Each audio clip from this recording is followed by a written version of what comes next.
Daily Tech News Show is made possible by you, the listeners. Thanks to all of you, including Kirk Stephenson, Miranda Janelle, That Charlie Dude, and Steve Remington.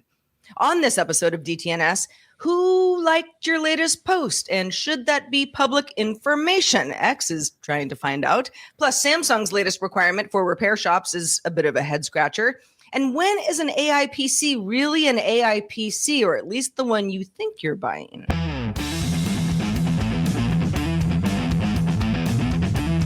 This is the Daily Tech News for Thursday, May 23rd, 2024. From Studio Animal House, I'm Sarah Lane. From Columbus, Ohio, I'm Robb Dunewood. I'm the show's producer, Roger Chang. Well, thanks for being with us today, everyone. From foggy, overcast Los Angeles, although Columbus, Ohio is shining bright onto Robb. But without further ado, let's talk tech news, starting with the quick hits. Now, we don't always cover outages on DTNS. In fact, we rarely do, but this was a pretty big one this morning. A massive Microsoft outage affecting Bing.com, Copilot for web and mobile, Copilot in Windows, and ChatGPT internet search, and also DuckDuckGo started around 3 a.m. Eastern on Thursday, primarily affecting users in Asia and Europe. At least that's what the users were reporting. Now, other reports said that opening Bing.com showed users a blank page or a 429 HTTP code error, but Bing search was still working directly. ChatGPT internet search and DuckDuckGo had problems too, and they used Bing's API, which was probably all a related issue. Microsoft confirmed that users not being able to access the Microsoft Copilot service was true in a post on X. In a later update, the company added that it continues to isolate the root cause and transitioning requests to alternate service components to expedite service recovery. On the strength of AI-driven sales surge, NVIDIA shares passed $1,000 per share for the first time. The chipmaker reported its first quarter earnings, which beat analyst expectations on Wednesday, skyrocketing the stock in after-hours trading. They also announced a 10-to-1 stock split, which probably didn't hurt much either. Net income for the quarter ending April 28th was $14.88 billion, or $5.98 per share, compared with $2.04 billion, or 82 cents per share in the same period a year ago. Revenue was $26.04 billion versus $24.65 billion expected, and earnings per share were $6.12 adjusted versus $5.59 adjusted. The social media startup and ex-competitor Blue Sky has officially launched direct messaging on the platform. This actually happened on Wednesday. In an announcement, which you might have gotten if you're a Blue Sky member in your inbox, the company says it plans to fully support end-to-end encrypted messages down the line. Blue Sky teased that it would be introducing DMs 2 weeks ago, so made good on that promise. Up until now, all conversations on the platform have been public. So the launch of DMs allows users to chat privately and still be on a social network. Google Pay will offer card perks, buy now, pay later options, and fill in user card details using biometrics or a PIN. The updates will capitalize on integrations with other Google products like Android and the Chrome browser, and are designed to enhance the customer experience of using Google Pay to make it a more competitive option against other payment methods. OpenAI has reportedly struck a 5-year, $250 million deal with News Corp that owns the Wall Street Journal, MarketWatch, The Sun, and more than a dozen other publishing brands. The deal will let ChatGPT display news from these publications and then use the data to further train OpenAI's AI models. News Corp CEO Robert Thompson reportedly said in a memo to employees that the pact acknowledges that there is a premium for premium journalism. All right, Robb, let's talk about what's going on at repair shops and why we should be not exactly pleased. Well, 404 Media obtained a leaked Samsung contract that requires independent repair shops in exchange for selling them parts to give Samsung the name, contact information, phone identifier, and customer complaint details of everyone who gets their phone repaired at these shops. but it gets worse. Samsung also requires these shops, many of not who are independent, or many, I should say, who are independent, to, and I quote, immediately disassemble all products that are created or assembled out of comprised, or I should say out of compromised, or that contain service parts that are not purchased from Samsung. So they're essentially telling repair shops that if a customer brings in a device to get repaired for one thing and they have a part that is not a Samsung part, they got to take that phone apart or take that tablet apart or whatever the case is. And it's not great. It's not great. Yeah, so you might be saying, how could Samsung possibly, or why would Samsung do this? John Bergmayer, legal director of the consumer rights group Public Knowledge, says, quote, presumably Samsung would try to defend the provision about service parts not purchased from Samsung, requiring a phone to be destroyed as a measure to fight counterfeits. Might be true, but it's going to get Samsung into hot water in a lot of other cases. The contract shows a lot of control that Samsung has over independent repair shops, which need to sign this agreement to even get repair parts from Samsung. So the shops have to basically just agree to this, the legal agreement. This is not new. This happens at repair shops, but signing this contract does not even make a repair shop an authorized repair center. That's a distinction that requires shop owners to jump through more hoops to agree to other things. Okay, so Rob, I've got a Samsung phone. This is, hypothetical. Something's wrong with it. I go into a repair shop. The repair shop opens it up, says, that's weird. This battery shouldn't be in this phone. You must have gotten it from a third party. Then they confiscate my phone? When I initially read this article, I had the picture in my mind that I got my charging port fixed, or as you say, I got a new battery, and it wasn't an official Samsung part. But now my screen is broken. I want to get an official screen. I take it in, and they say, "Hey, sorry," but they pull out a ball peen hammer and then destroy my phone right there in front of me. That is what I took this as. Now, I don't know that it's going to be as nefarious as that, but it can't be much worse if they're saying that you are contracted and obligated by said contract to disassemble any phone that comes to you from a customer that is not using official parts. That is super, super duper problematic from my standpoint, because I'm thinking that these are independent shops. Who's going to cover them when they get sued all kind of ways, right. From the owners? Like, I'm thinking of, I buy a secondhand phone. I may have no idea that phone may have a replacement battery in it. My screen cracks. I take it to a place to get fixed, and then I don't get a phone back, let alone get a phone that doesn't have a battery. I don't get a phone back. That is problematic for these shops all kind of ways from where I'm sitting. Well, yeah, because even if it is repairable, now I, as the customer who have some third-party battery that either I knew what I was doing or I didn't, doesn't really matter. Maybe I'm getting something else fixed, like you said. Now I have to be narked on from the repair shop back to Samsung, so that I am known as a person who did something weird. And if the repair shop sides with me and says, she's just said, she's a nice lady who just wants her phone fixed, we're just going to do this under the table, then they're liable. That's how I'm reading this. And that is bonkers. That's bonkers crazy. It is crazy. And there's other things. So independent repair shops must purchase Samsung parts only. They're very limited in the types of repairs they can do. So they can't do any soldering on the board. And this one is kind of nuts as well. Repair shops must get certified by WISE. Now, WISE is an arm of CTIA, a trade group that's comprised of like Verizon and T-Mobile and AT&T and other companies that ultimately are lobbying against right to repair.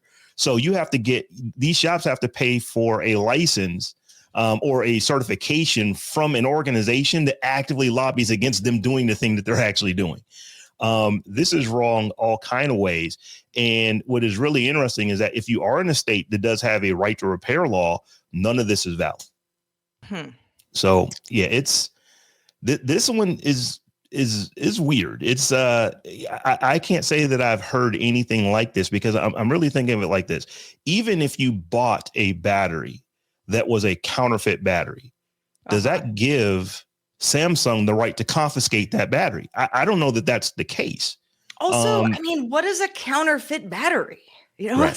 It's like, I mean, that is like I mean, there's nothing sort of like blingy about, something within a device. I mean, a smartphone or otherwise that might come into a repair shop. Like, yes, I can see where Samsung could make the argument, hey, we've got counterfeit problems, and this is how we're going to go about trying to eradicate them. But you're going to get a lot of people in the mix that are not, in any way part of any sort of like pushing counterfeit culture, or or even have any idea that this is part of something that they're trying to get fixed. Yeah, if you take a phone that's working maybe with a cracked screen to a repair shop, and then you leave with a bricked phone because they were contracted to do so by Samsung, that's going to be very problematic.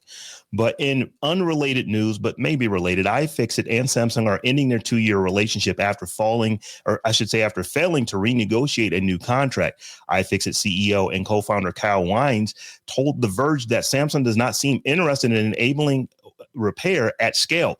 He believes dropping Samsung shouldn't actually affect iFixit customers all that much. Instead of being Samsung's partner on genuine parts and approved repair manuals, iFixit will simply go it alone the same way it's always done with Apple iPhones. Yeah, probably related. Unrelated story on the surface, probably related. Well, if you are an X premium user, I am not, but you might be, you've already had the option to hide the post that you like since last September. On Tuesday, the director of engineering at X, Wang Haofei, posted that the platform is going to make likes private, noting that public likes may be discouraging people from engaging with content that could be considered edgy or they don't agree with. Wang also said that soon you'll be able to like without worrying who might see it. So that sounds like the company is going to take likes private, not meaning that if Robb posts something and I like it, that isn't shown. The number count would still be shown, but not the fact that I liked it. Head of X, Elon Musk, formerly revealed a long-term plan to hide likes and repost counts on the timeline. So that's just, if you're looking at the timeline itself, you don't see that information, creating what he says is a cleaner experience that only shows the view count. And then likes and repost info would be available if you click on the actual post. Meaning, if you don't care all that much, then you're just scrolling anyway. If you do care, that information is, on the second screen, so to speak. But this is different. This would be something that other social networks have been experimenting with over time. I know a lot of people sort of prefer the like, who cares who else liked this? Someone posts something, you post it because you think it's either, informational, educational, entertaining, or, newsworthy or whatever, out into the world, and whoever likes it and responds to it, great. But this also could potentially have a lot of people feel as though they can like content that they don't want everyone to know that they like. I don't know. I think like there's so many different ways we can look at this. Robb, what are your reactions? I see both good and bad to this. So a true thing is that there's a lot of places on the internet that people can only express themselves if they do so anonymously, because it may be against the law. It may be against the rules that, there are some pretty strict rules on what you can say in certain countries compared to our freedom of speech that we have here in the United States. So I can understand why they would want to do something like this. I also see the other side of it is that the internet in many ways can be a cesspool. And if you give people the ability to like stuff anonymously, it can become a little bit more cesspool-y. So I see both sides of it. I can see where if you simply are concerned about something coming back on you, you could never like, because it can be tracked back to you and your account. But if now you can hide that, you're going to get people just liking all kinds of things. You may get bots liking all kinds of things and promoting things up, and maybe making something that shouldn't necessarily be shown in an algorithm shown more often just because of the number of likes that something has received. I Go see, ahead, if you take away the morality around some of this debate and you just look at it in a way, it perversely kind of takes away the value from using a platform like X. If you don't have like, oh, look, Madonna liked my post with my, hand woven handbag that I did over the weekend, that post suddenly doesn't have as much interest because a bunch of randos liked it up. Big deal. Sure, yeah. Right? You don't Influencers have are also likers. yeah, and those tastemakers don't have that validation, and other people don't see it as important because someone they know or they see as an important trendsetter or tastemaker or voice of political sageism. It's no longer there, and so I mean, I understand that you can still like things normally, but at the same time, like, what value does it really add other than liking? Like, if no one knows you liked it, what does it matter if you liked it? Well, okay. So over the weekend, and who they were doesn't matter, but there was a story about a married celebrity couple, and one half of that couple liked kind of a post on Instagram that was about breaking up. And so it was like, ooh, looks like they're headed, they're on the skids, and I'm sort of like, okay, well, that's either intentional so that we all talk about it, or, the celebrity stuff is kind of in its own bucket, right? But to like something like that doesn't necessarily mean I agree with what you say. The like is a very, it's a pretty arbitrary thing. It's, on Twitter, back in the early days it used to be called a fave. And then it was sort of like, well, it's not a favorite. It's more of just, a thumbs up. So, Twitter eventually changed it to like, which is still what it is. But the whole kind of like, I agree with you, or I'm giving you accolades, or just kind of like keep on keeping on type stuff. There's a lot of nuance. And the whole sort of like, I want to like stuff that other people might not agree with. It's like, do I really want to do that and just sort of hope that they never find out it was me? That sounds like a lot of work. Citizens of the internet generally take every opportunity to read more into things that have nothing to be read more into.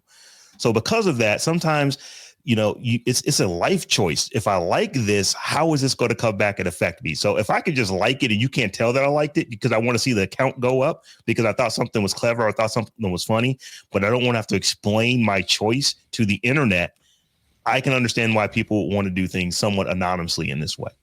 Yep. Well, want a recap of the week's tech headlines with insights into how technology affects and disaffects communities of color? Then check out the Tech John, where host Robb Dunewood, that's me, Stephanie Humphrey, and Terrence Gaines dive into the top tech stories of the week, delivered from points of view you don't always hear in mainstream media.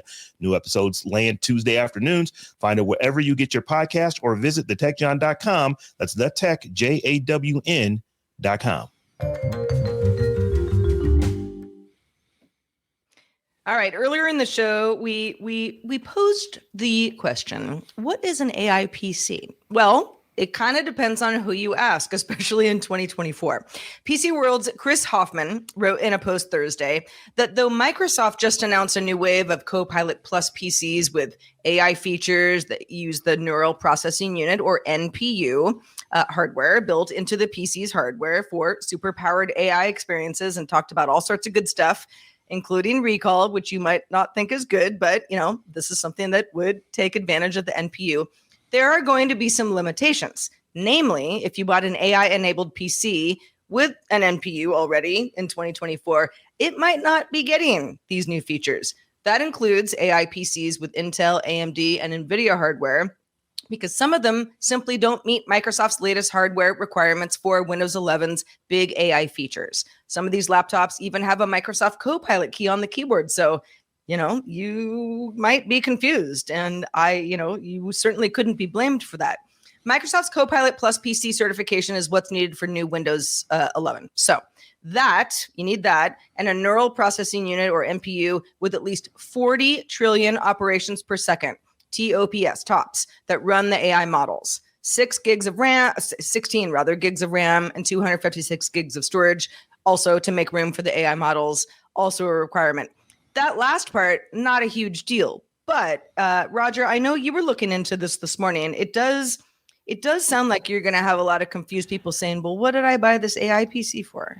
So it's going to elicit confusion, and that diffusion will eventually turn to anger because a lot of people were trying to future-proof by buying these so-called AI PCs. And one of the issues with the way Copilot plus PC works is it's not that it has a very strict certification, is that there's only one currently existing device on the market that meets it, and that's the Qualcomm chip that will be powering all these Surface laptops and partner laptops that integrate this ARM processor into it. And so what you're going to have is a bunch of people who are confused because they thought they were getting some level of AI. And even if Microsoft allows them some level of AI, it's going to get very confusing fast. So wait, I don't get the recall feature, even though some other stuff is AI powered. And furthermore, like 95% of the Windows market runs on x86. So if you're expecting people to wholesale just say, all right, I'm just going to go spend more money on new hardware because nothing I have meets these requirements, I think you get a lot of blowback. Two, GPUs like NVIDIA from NVIDIA and AMD do offer the ability to process, and sometimes at least at 40 tops or greater, but the specification is that NPU has to be integrated into the chip itself. And furthermore, even Apple's M4 system on the chip, the one they just released or announced, doesn't meet that requirement. It's at 38 million or 38 trillion or 38 tops operations per second. So I don't know if this is a way to kind of shoehorn people into the Qualcomm ARM platform that Microsoft is desperately hoping catches on, or if this is this is a requirement for it, then why wouldn't you be able to allow non-integrated devices like GPUs or even third-party NPUs that can be inserted as a PCIe card into a desktop PC, allowing that functionality? Why does it have to be integrated? Is it for security? Is it for functionality? Is it for control? Is it for all of these things? It's kind of confusing. So Microsoft might have forgot right fast that a great number of PCs that are purchased are not purchased by individuals who decide, oh, Microsoft's got that new hotness, let me go get it today. And they literally get it in the next month, 2 or 3.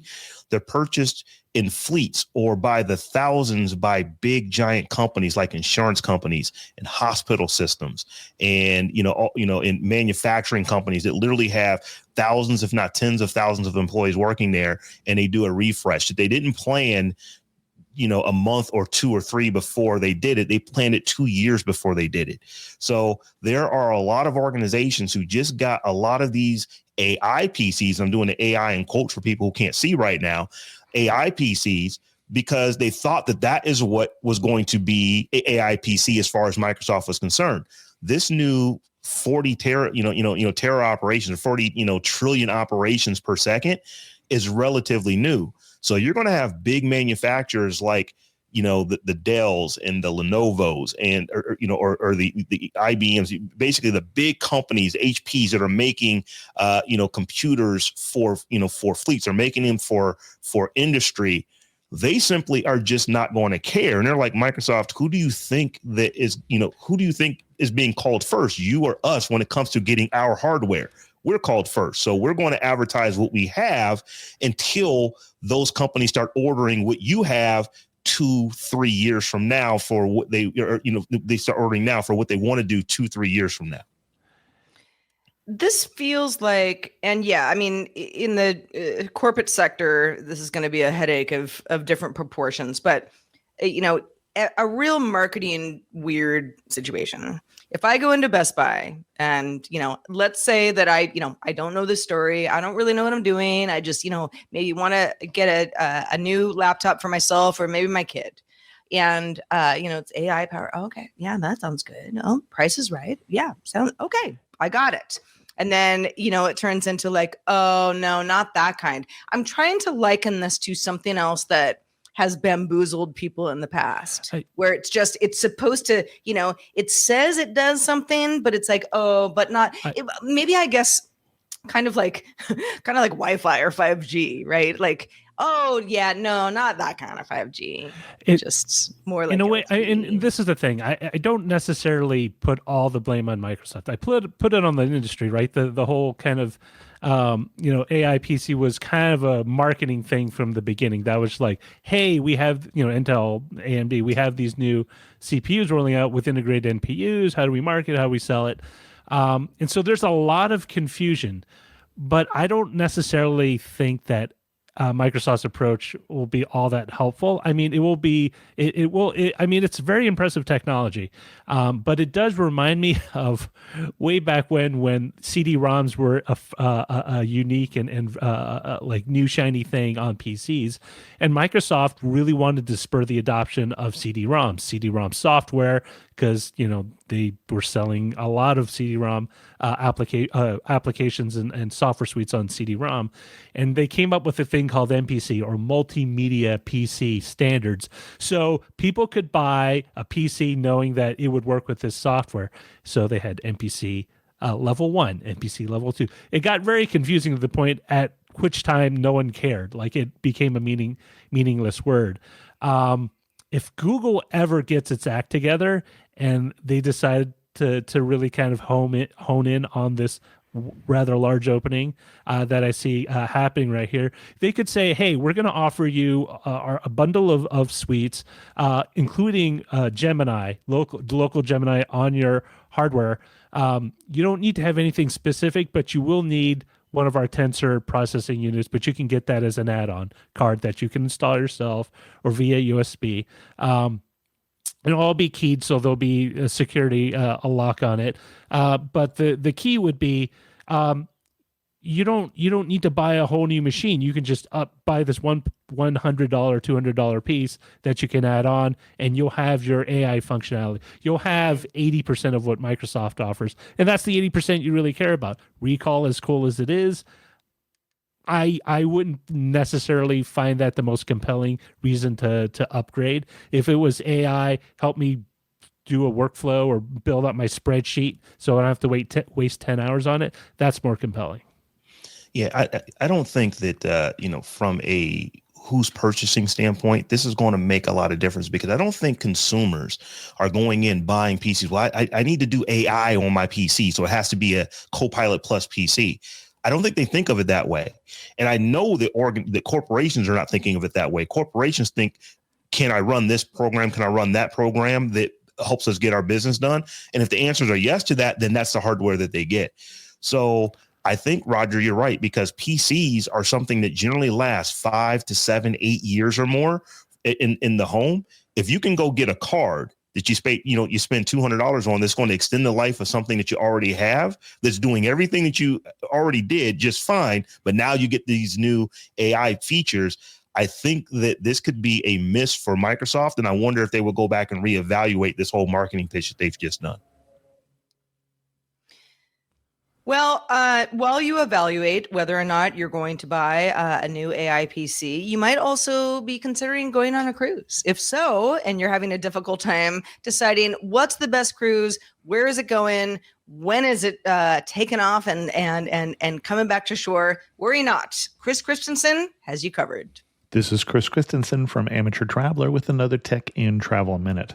I've got a website that isn't going to win any awards for its design. In fact, this is definitely one of those the 90s have called and they want their website back. But the site is cruisetimetables.com, and it can be a quite useful site if you want to know, for instance, what cruises go to particular ports, or when cruises go to particular ports. You might be trying to avoid cruises, or you might be trying to get someplace in particular. This is the website for you. I was trying to find out, for instance, which cruises go to Dakar, Senegal, which may not be what you're going to be searching for, but the website again is cruisetimetables.com, a useful, if ugly, website.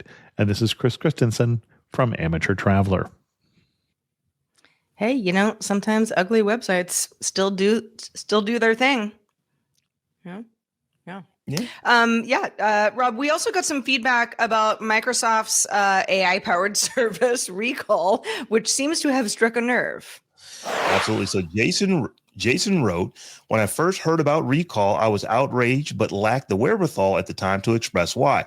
It struck me. The anger isn't about the feature. It's about the lack of trust that Microsoft will respect my choice and not change it behind my back. Widgets using Edge instead of the default browser. I turned off the display of apps on my Windows 11 lock screen, and this month's patch Tuesday enabled the setting again. OneDrive is known for silently enabling folders backup and it after it's been disabled. So it's not that the feature is bad. It's just that I don't trust that if I disable it, then Microsoft will keep it disabled.